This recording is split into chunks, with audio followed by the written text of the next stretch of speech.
এই ভিডিওতে আমরা স্ট্যাক হেডার ফাইলটা ডিজাইন করব এবং এটা খুব ইন্টারেস্টিং ভিডিও যে কিভাবে সি প্রোগ্রামিংয়ে হেডার ফাইলটা ডিজাইন করতে হয়। তো আমার বিশ্বাস আপনারা কেউ কেউ জানেন যে সি প্রোগ্রামিংয়ে কেমনে হেডার ফাইল ডিজাইন করে। তো যারা জানেন না তারা আমার সাথে সাথে যাবেন, আমি অল্প অল্প করে বলে দিব সব কিছু। যদি এতটুকুতে বুঝেন তাহলে তো খুবই ভালো, আর না হলে আপনারা অবশ্যই কেমনে হেডার ফাইল ডিজাইন করে সিতে সেটা দেখে আসবেন, ঠিক আছে? তো আমি বেসিকটা বলি আগে। হেডার ফাইলের জন্য বা হেডার ফাইল ডিজাইন করতে গেলে অ্যাকচুয়ালি দুইটা ফাইল লাগে। একটা হচ্ছে ডট সি ফাইল। তো ডট সি ফাইল কিন্তু আমাদের অলরেডি আছে, এটা ইমপ্লিমেন্টেশন ফাইল, ঠিক আছে, বা ডেফিনেশন ফাইল। এটা কি কাজ করে? এটা আপনার ওই হেডার ফাইলের যত ফাংশন আছে, যা কিছু আছে, ওইটা কিভাবে কাজ করবে, অ্যালগোরিদমটা কি হবে, সেইটার ইমপ্লিমেন্টেশনটা থাকে এই সি ফাইলে। তো যেমন stdio ডট এইচ এটা আছে না, stdio ডট সি ফাইলও আছে, ঠিক আছে, দুইটাই আছে। তো সেটা পরে আসতেছে, আমি কেমনে ডিজাইন করে সেটা পরে আমি ভালো করে ব্যাখ্যা করতেছি, কিভাবে করা আছে অলরেডি আমরা যেগুলো ব্যবহার করি। জাস্ট আমাদেরটা বোঝেন এখন। তো ইমপ্লিমেন্টেশন ফাইল কিন্তু অলরেডি আছে, কারণ স্ট্যাক এভাবেই কাজ করবে আমরা বলতেছি, আমাদের ইমপ্লিমেন্টেশনটা এরকম হবে। তো ঠিক আছে, এটা আমাদের ইমপ্লিমেন্টেশন ফাইল। আর একটা এইটারই জাস্ট ডেফিনেশন ফাইল লাগবে, জাস্ট যেখানে ডিফাইন করা থাকবে এক্স্যাক্ট কি কি থাকবে, তাদের মানে ডিটেইলস থাকবে না, জাস্ট ডেক্লারেশনটা থাকবে, সেটাকে হেডার ফাইল বলে। তাহলে হেডার ফাইলে থাকে জাস্ট ডেক্লারেশন, আর ওইটারে সি ফাইলে থাকে ওই ডেক্লারেশনের ডেফিনেশনটা, মানে অ্যাকচুয়াল অ্যালগোরিদম ইমপ্লিমেন্টেশনটা। তো আমাদের স্ট্যাক ডট এইচও কিন্তু লাগবে। তো আমরা জাস্ট এখন আপাতত কনসেন্ট্রেট করি হচ্ছে এই হেডার ফাইলে বা ডট এইচ ফাইলে, ডট সি ফাইলের কথা আপাতত ভুলে যাই। দেখেন, হেডার ফাইল ডিজাইন করতে গেলে প্রথমে আপনাকে একটা লজিক্যাল গার্ড দিতে হয় এবং ফিক্সড এই সিনট্যাক্সে গার্ডটা দিতে হবে। এটা কি? ইফ নট ডিফাইন, যদি না ডিফাইন থাকে কোনটা, স্ট্যাক ডট এইচ বা স্ট্যাক ড্যাশ বা হাইপেন এইচ, ঠিক আছে, বা আন্ডার স্কোর বলতে পারেন, এটা আন্ডার স্কোরই আসলে। হ্যাঁ, যদি স্ট্যাক আন্ডার স্কোর এইচ এইটা যদি না ডিফাইন থাকে তাহলে ডিফাইন দ্যাট, এটা ডিফাইন করতে বলা হচ্ছে, ঠিক আছে। আর লাস্টে ওই যে ইফ দিছি, ইফ নট ডিফাইন, ওইটা ইন্ড করতে হয়, ইন্ড ইফ। ফাইন। এখন খেয়াল করেন এইটার ক্লোজিং হচ্ছে এইটা, এখন মাঝখানের এটা কি, এটা হচ্ছে এই শর্ত যদি সত্য হয় তাহলে এইটার কাজ হবে। তার মানে যদি না ডিফাইন থাকে স্ট্যাক আন্ডার স্কোর এইচ তাহলে এইটার ডিফাইন করতে বলা হচ্ছে, ঠিক আছে। এখন ঘটনা হচ্ছে যে এই যে স্ট্যাক আন্ডার স্কোর এইচ, এটা আমরা যখন হ্যাশ ডিফাইন লিখি তখন কিভাবে লিখি খেয়াল করেন তো, হ্যাশ ডিফাইন এন 10, রাইট? তো দেখেন হ্যাশ ডিফাইন লিখছেন, তারপর কিছু একটা লিখছেন, রাইট? এটা আপনার কনস্ট্যান্টের নাম, কিন্তু যে ভ্যালুটা হবে সেটা কিন্তু দেননি, সেটাই হচ্ছে আমাদের ডেক্লারেশন। তার মানে আমরা এখন নিচে এখানে যা কিছু লিখব, ঠিক আছে, এখানে যা কিছু লিখব সব কিন্তু এই স্ট্যাক আন্ডার স্কোর এইচেই থাকবে, রাইট? তো বুঝতেই পারছেন আমাদের এই লাইনটা লাগতেছে না, এই লাইনটা জাস্ট বোঝানোর জন্য। তার মানে এটা জাস্ট কনস্ট্যান্টের নাম, এখন কনস্ট্যান্টে কি ভ্যালু হবে সেটাই আমাদের ডেক্লারেশন। টোটাল ডেক্লারেশনটা আমরা কোথায় রাখবো? স্ট্যাক আন্ডার স্কোর এইচে। তাহলে if not define stack underscore H, then define that, এবং তার জিনিসপত্র এখানে থাকবে, এবং ইন্ড ওইটা। এখন এইটা অনেকে কোয়েশ্চেন করে যে ইফ নট ডিফাইন এটা বলতে কি বোঝায়? এটা বলতে বোঝায় যখন আমরা ইনক্লুড করি, রাইট?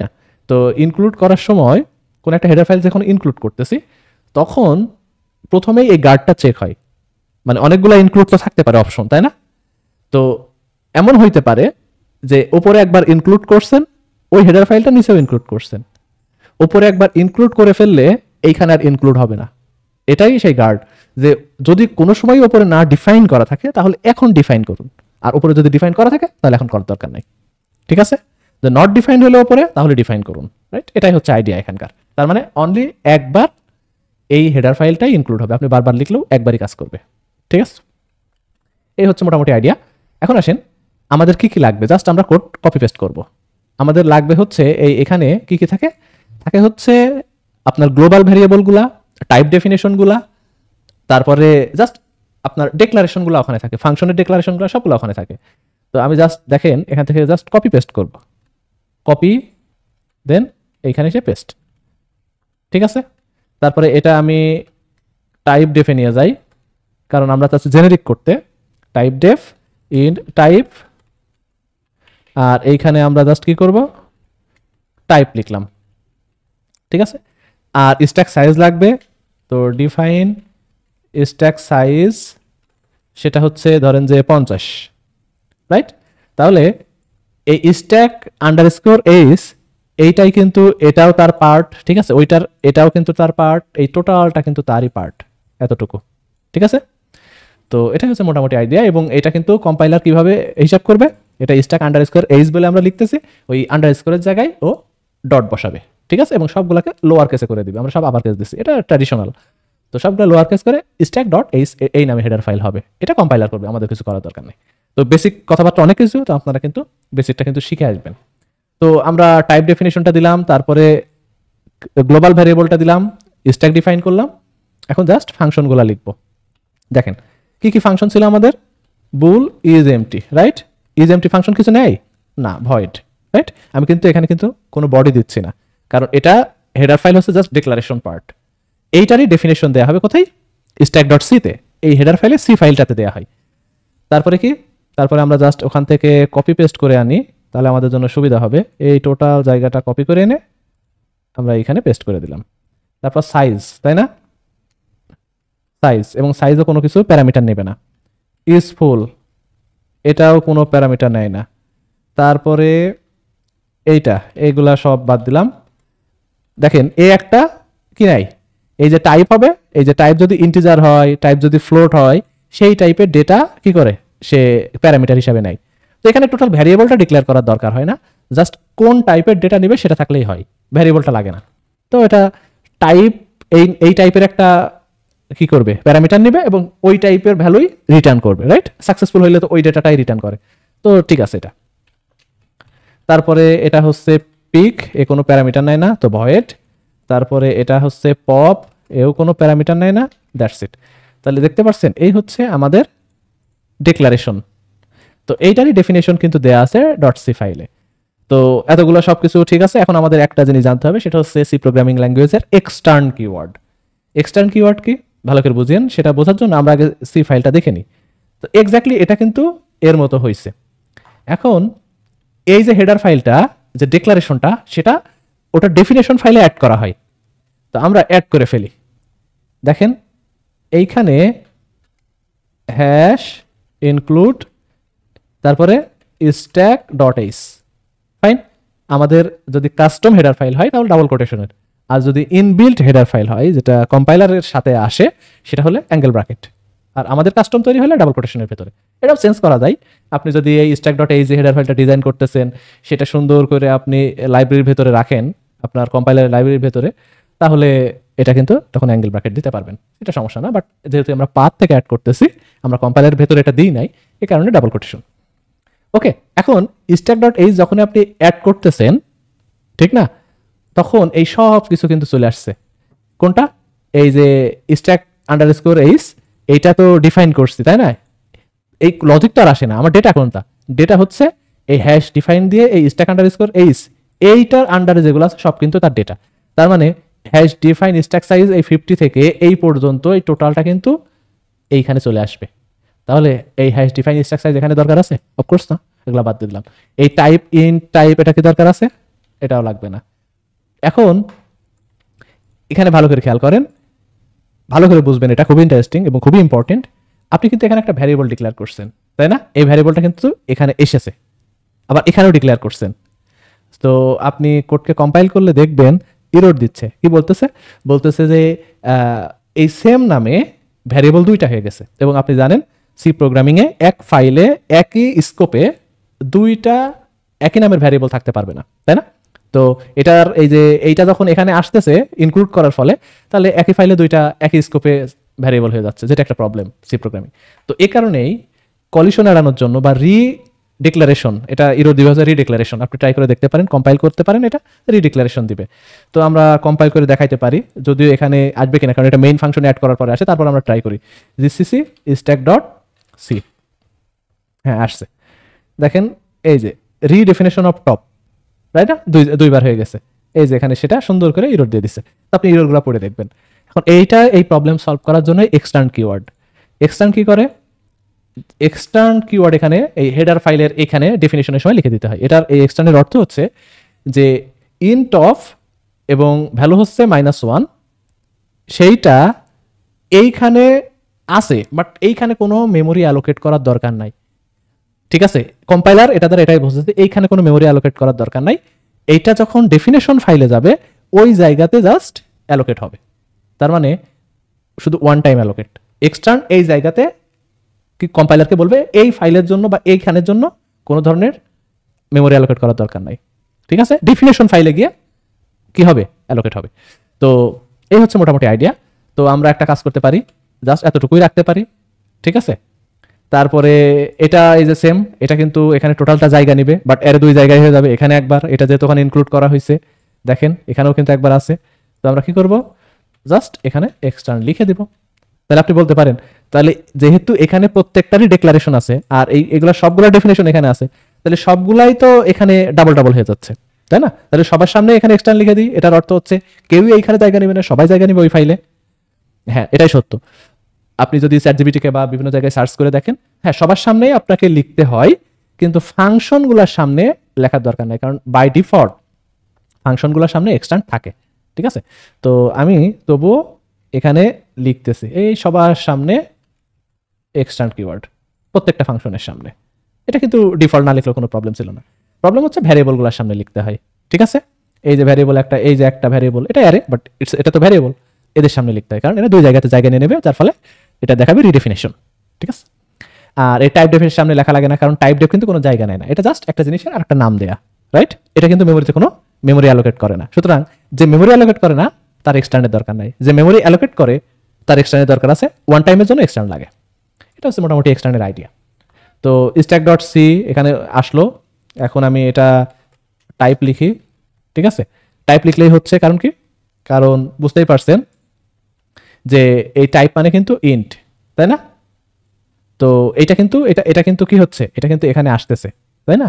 তো আপনি এখানে জাস্ট টাইপ লিখলে কিন্তু কোনো প্রবলেম নাই, কারণ আমি আবারও বলতেছি এই টাইপ ডেপটা সেটাও তো এইখানে আসতেছে, তাই না? তো তার মানে টাইপ কিন্তু এই ফাইলের জন্য নোন, টাইপ দ্বারা ইন্ট বোঝাচ্ছে, সেটা এই যে স্ট্যাক এই হেডার ফাইল থেকে আসতেছে এই টাইপটা। ওকে, তো আশা করি বুঝছেন, কারো কোনো সন্দেহ থাকার কথা না। এখন আমরা কি করব, এখানে দেখেন টপের মান কোনো কিছু দিই নাই, তো সেই টপের মান এখানে -1 দিছি, কারণ এটা একটা ডিক্লারেশন। ডেফিনেশন মানে তাতে ভ্যালু অ্যাসাইন করা, ভ্যারিয়েবলের ডেফিনেশন মানে তাকে ভ্যালু অ্যাসাইন করা, ডিক্লারেশন মানে জাস্ট ভ্যারিয়েবল ডিক্লারেশন। এবং এখানে কোনো ডেটা দিই নাই, ডেটা এখান থেকে আসবে, রাইট। তো আমাদের কোড মোটামুটি ঠিক থাকার কথা। এখন আমাদের মেইন ফাংশন এখানে আমরা লিখবো না, সেজন্য কি করব, আর একটা ফাইল ক্রিয়েট করব main.c। তাহলে এই 2টা ফাইল কিন্তু কি নিজেদের সাথে জড়িত। তো এটাই হচ্ছে মোটামুটি আইডিয়া, যে stack.h, আমি আবারও বলতেছি এটা ডিক্লারেশন, আর তার ডেফিনেশন তার সি ফাইলে একই নামে কিন্তু হইতে হবে। এখন এই main.c এইটাতে আমরা জাস্ট ওইগুলা ইনক্লুড করব, ভয়েড মেইন, রাইট। আর ইনক্লুড করব কোনটা, হ্যাশ ইনক্লুড stack.h, ঠিক আছে। এইটা আমাদের .c কিন্তু লাগবে না, .c অন্য কাজে লাগবে, সেটা আমি পরে বলতেছি। তাহলে আমাদের হেডার ফাইল ইনক্লুড করলেই হয়। এখন আমি এখানে তো মেইন ফাংশন লিখছি main.c তে, তো আমাদের stack.c তে এই যে মেইন, সেটা আমরা সব টোটালটা কাট করে এনে এই যে মেইনের ভেতরে এখানে দিয়ে দিলাম, ঠিক আছে, এতটুকু। তো দেখেন আশা করি কোনো ইরোর থাকবে না, তারপরেও কম্পাইল করে আমাদের দেখতে হবে যে ইরোর আছে কিনা। তো এই হচ্ছে আমাদের ডেফিনেশন ফাইল। এখন বলেন এইখানে আমাদেরকে stdio.h লাগবে না, লাগবে না, কারণ আমরা কোনো প্রিন্টএফ, স্ক্যানএফ এগুলো কিছু করি নাই, সুতরাং এটা বাদ দিলাম। std বুল লাগবে, আমরা বুলিয়ান ব্যবহার করছি, হ্যাঁ ব্যবহার করছি এই ফাইলে, তাই আমরা সেটা রাখছি, ঠিক আছে। যে হেডার ফাইলের ফাংশন ব্যবহার করি নাই সেগুলো আমাদের দরকার নাই। ওকে, এইখানে stdio.h লাগতেছে, কারণ এখানে আমরা প্রিন্ট করছি। ওকে, তো আমরা কোডটা এখন কম্পাইল করব। এখন কম্পাইলিং এর জন্য আমাদের জিনিস জানা লাগবে একটা থিং, সেটা হচ্ছে আমরা কম্পাইল করব কোনটা, main.c। তো জিসিসি main.c, কোনো সমস্যা নাই, কিন্তু main.c ফাইলে এমন কিছু ব্যবহার করা হয়েছে যেটা main.c তে নাই, যেমন পুশ। আপনি বলতে পারেন হ্যাঁ পুশ আসছে এই stack.h থেকে, তো stack.h এ আপনি আসেন, তো এখানে পুশ তার কি ডেফিনেশন আছে, এটা ডিক্লারেশন, হ্যাঁ ঠিক আছে, পুশ ফাংশন সেখানে আছে, কিন্তু ওই পুশ ফাংশনের মেকানিজমটা তো আমাদের লাগবে, কারণ যখন কম্পাইলার কল করে তখন টোটাল ডেফিনেশন আছে এরকম ফাংশনকেই কল করতে পারে, শুধুমাত্র ডিক্লারেশন আছে এই ফাংশনকে সে কল করতে পারে না, তার বডি থাকতে হবে সোজা কথায়, তো এর কিন্তু বডি নাই। তো আপনি বলতে পারেন এটার কি, এটার ওয়ে হচ্ছে main.c, আর এই কম্পাইলেশন কমান্ডেই আমরা দিয়ে দিব stack.c, ঠিক আছে। তাহলে কি হলো, এটা দ্বারা বোঝাই আমরা main.c কে কম্পাইল করতেছি, কিন্তু এই কম্পাইলেশন পাথে stack.c আমাদের লাগবে। main.c তে কিছু কিছু জিনিস আছে যেগুলো stack.c তে আছে, তো কম্পাইলার এই ফাইল থেকে সেটা খুঁজে নেবে ডেফিনেশনগুলো, ঠিক আছে। তো আমরা কোডকে কম্পাইল করি, এখানে এক্সটার্ন বুল ইজ এমটি, এখানে কিছু একটা বলছে যে আননোন টাইপ নেম বুল। আচ্ছা, এটা কোথায়? এটা হচ্ছে হেডার ফাইলে। আচ্ছা, এখানে বুল ব্যবহার করা হয়েছে। তো এখন আমাদের এখানে বুল তো থাকে এসটিডি বুল হেডার ফাইলে। এখন হেডার ফাইলে আমরা কোথায় ইনক্লুড করব, তাই না? আমরা কি এই গার্ডের বাইরে করব নাকি গার্ডের ভেতরে করব? সবসময় বলা হয় গার্ডের ভেতরে করতে। তো এই যে স্ট্যাক ডট এইস, এটারই তো অংশ হচ্ছে এই টোটালটা, তাই না? স্ট্যাক আন্ডারস্কোর এইস। তো এইটার পরে আমরা ইনক্লুড করে দিই, সেটা হচ্ছে এসটিডি বুল ডট এইস, গার্ডের ভেতরে কিন্তু অলওয়েজ, ঠিক আছে। এখন কোডকে যদি আমরা কম্পাইল করি, দেখেন আমাদের কোনো এরর নাই। রান করি, দেখেন 20 10, তারপরে 300 200 1 100। তাহলে আমরা কি করলাম? মেইন ডট সি, দেখেন এইখানে কিন্তু just stack header file design করছি এবং স্ট্যাকের কিন্তু অনেক অপারেশন করছি, যেটা কিন্তু টোটালি একটা হেডার ফাইলে সেপারেট করা আছে। তো এখানে অনেকেই কোশ্চেন করে যে হ্যাঁ, কম্পাইলেশন পাথে ডেফিনেশন পাওয়ার জন্য স্ট্যাক ডট সিটা আমরা ইনক্লুড করে দিচ্ছি, কিন্তু যখন আমরা এই হেডার ফাইলগুলার তারপরে হচ্ছে এসটিডি লিব, এসটিডি বুল, সেগুলো তো আমরা এই কম্পাইলেশন পাথে অ্যাড করি না, তাই না? তো ওগুলো অ্যাড করলে তো আমরা কম্পাইলেশন পাথে অ্যাড না করলে তাদের ডেফিনেশন কিভাবে খুঁজে পাই? ওই যে বললাম এসটিডি ডট এইস, এটা আমাদের কোথায় আছে? এটা আমাদের এই যে এখানে আছে। এটা তো আর কম্পাইলারের ওই ইনক্লুড ডিরেক্টরি বা লিব ডিরেক্টরির ভেতরে নাই, লাইব্রেরি ডিরেক্টরির ভেতরে নাই। তো আমরা যখন এটা যদি ওর ভেতরে রাখি, তাহলে কম্পাইলার এটা অটো কনফিগার করে নেবে। এখন যেহেতু বাইরে আছে, তাই কম্পাইলেশন পাথ এটা অ্যাড করে দিতে হয়, ঠিক আছে। বাট ডিফারেন্ট অ্যাপ্রোচ আছে, সিমেক আছে, সিমেকে বা বিল্ড টুলস যেটাকে বলা হয়, বিল্ড টুলসে কিন্তু আপনি এটা করতে পারবেন, যেখানে কিন্তু কোনো প্রবলেম নাই, আপনার এই কম্পাইলেশন পাথ অ্যাড করা লাগবে না, সে সময় জিসিসি মেইন ডট সি লিখলে এনাফ। তো সেটা করা যাবে, এটা পরের কেস। আপাতত আমরা এরকম ভাবেই করব, ঠিক আছে। তাহলে টোটাল মেকানিজমটা কি হলো আমি একবারে যদি বলি, স্ট্যাক ডট এইচটা হচ্ছে definition file, sorry declaration file, তার একটা সেম নামে ডেফিনেশন ফাইল থাকে এবং সেখানে ওই হেডার ফাইলটা ইনক্লুড করা হয়, যেমন স্ট্যাক ডট সিসে এই ডিক্লারেশন ফাইলটা অ্যাড করা হয়েছে এবং ডেফিনেশন দেওয়া হয়েছে প্রত্যেকটা জিনিসের, ঠিক না? তারপরে কি করা হয়? এই হেডার ফাইলটা আমাদের মূল ফাইল, যেটা মেইন ফাইল, সেখানে অ্যাড করা হয়, দিয়ে আমরা জাস্ট ডেফিনেশনগুলো পাই, সরি ডিক্লারেশনগুলো পাই। তো ডিক্লারেশন দিয়ে আমরা কাজ কাম করি। এখন যখন কম্পাইল করব তখন ডেফিনেশন ফাইলটা দিয়ে দিব, তাহলে কম্পাইলার এটা খুঁজে বের করতে পারবে যে এটা ডেফিনেশনটা কি, ঠিক আছে, বা এর অ্যালগোরিদমটা কি এই ফাংশনের। এখন আসেন আমরা মোটামুটি যেটা ডিজাইন করলাম, আমরা ট্রাই করব stdio.h এটা ডিজাইন করা কিভাবে। এটা কি আসবে? হ্যাঁ, আপনি জাস্ট কন্ট্রোল চেপে ধরে ওখানে মাউস নিয়ে গেলেই দেখতে পারবেন। দেখেন if not define include stdio, এই নামে দিছে ওরা, ডিফাইন দ্যাট, এবং দেখেন তারপরে ইনক্লুড করছে তার অন্যান্য হেডার ফাইল গার্ডের ভেতরে। তারপরে প্রাগমা সম্পর্কে আমরা এখনো জানি না, অনেকগুলা প্রাগমা আছে, তারপরে আরো অনেকগুলা গার্ড আছে, তারপরে কিছু কনস্ট্যান্ট আছে এখানে, ঠিক আছে, আমরা কনস্ট্যান্ট কিন্তু ডিক্লেয়ার করছি। তারপরে দেখেন এখানে স্ট্রাক্ট আছে, দেন স্ট্রাক্টের ভেতরেও আবার কি আছে আমাদের হচ্ছে প্রিপ্রসেসর আছে, if define, if not define যেমন আছে, ইফ ডিফাইনও আছে, সেগুলো আছে। তারপরে এলস আছে, তার মানে আমরা শুধুমাত্র সিম্পল কোড লিখি, বাট স্ট্রাকচারের ভেতরেও কিন্তু এগুলো লেখা যায়, আপনি দেখতেই পাচ্ছেন, ওগুলো কোনো বিষয় না। আচ্ছা, তারপরে আর কি আছে আমরা একটু দেখতে চাচ্ছি। দেখেন ইনক্লুড এখানে করা হয়েছে, এখানে এগুলো খুবই কমপ্লিকেটেড। তারপরে এখানে অনেকগুলো কনস্ট্যান্ট আছে। তারপরে এই যে এক্সটার্ন, তো এক্সটার্নের অর্থ হচ্ছে এই প্রত্যেকটা জিনিস এইখানে কোনো আপনার জায়গা নেবে না, মেমোরি অ্যালোকেট করবে না, এটা ডেফিনেশন ফাইলে মেমোরি অ্যালোকেট করবে, ঠিক আছে, অনলি ওয়ান টাইম। তারপর এখানে অনেকগুলো অপশন, লাস্টে এসে দেখেন কি লিখছে যে ইন্ট ইফ, অর্থাৎ এখানে আমাদের শেষ হলো। হ্যাঁ, এই ইন্ট ইফটা হয়তো অন্য কোনো এই যে এটার জন্য, তো এই ইন্ট ইফটা একদম টপের জন্য, তাই না? তো এই হচ্ছে মোটামুটি আইডিয়া। এবং এখানে কত লাইন কোড আছে, এখানে কত লাইন ডেফিনেশন আছে আমরা একটু দেখি। এখানে হচ্ছে 1644, তাই না? তো আশা করি বুঝছেন, আপনারা এটা প্র্যাকটিস করবেন, এরপরে আমরা এই হেডার ফাইলটাকে আরো সুন্দর করব। কারণ এখনো পর্যন্ত কি প্রবলেম রয়েছে যে আমাদের একটাই কিন্তু স্ট্যাক আছে, তাই না, এই হেডার ফাইলে, সেটা হচ্ছে ওই যেটা অ্যারে ডিক্লেয়ার করছি। এখন আমার যদি প্রোগ্রামে দুইটা স্ট্যাক দরকার হয়, তাহলে আমি কি করব? তাহলে একটা অ্যারে একটা স্ট্যাকের কাজ করে, তাহলে দুইটা অ্যারে নিলে দুইটা স্ট্যাক। এখন দুইটা স্ট্যাকের জন্য দুইটা টপ লাগবে, রাইট? তারপরে একটা স্ট্যাকের জন্য অতগুলা ফাংশন লাগে। এখন দুইটা স্ট্যাক যদি হয় তাহলে আবার ডাবল হয়ে যাবে, মানে ইজ এমটি স্ট্যাক 1 এর জন্য লাগবে, ইজ এমটি স্ট্যাক 2 এর জন্য লাগবে, রাইট? তাহলে কিন্তু অনেকগুলা বিষয় রয়েছে। তাহলে এটা কিভাবে সলভ করা হয়, যেখানে একই প্রোগ্রামে অনেকগুলো স্ট্যাক আমাদের দরকার হয়, তো আমরা সেটা নেক্সট ভিডিওতে দেখব।